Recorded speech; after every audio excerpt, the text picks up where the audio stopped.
Hi everybody, good morning to y'all. It's a spectacular day out here. Another day in paradise, spring day. So today I'm at my over in my compost area, and as you all know, if you've watched my other videos, I use compost, finished compost for my worm bins, and I have quite a few people ask me when is the compost ready to be used in worm bins. So I'm going to show you that today. So over here, we'll move over here.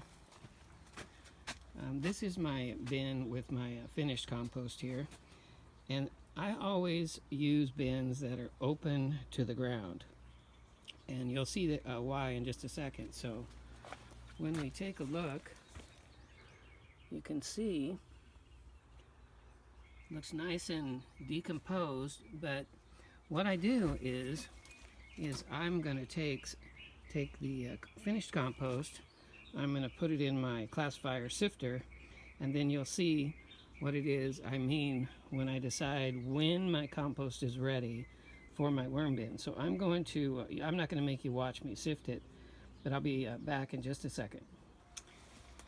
So this is my first scoop of being sifted, and you can see how nice and fine that is there.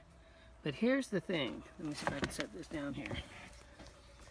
I know that when these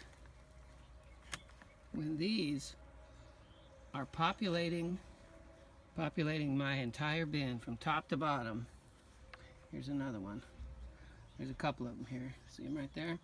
When these big, fat, healthy worms have decided to come up through the soil and up all the way to the top of my bin, then I know that my compost down here is going to be a perfect medium for my worm bins. So I know this is a short little video.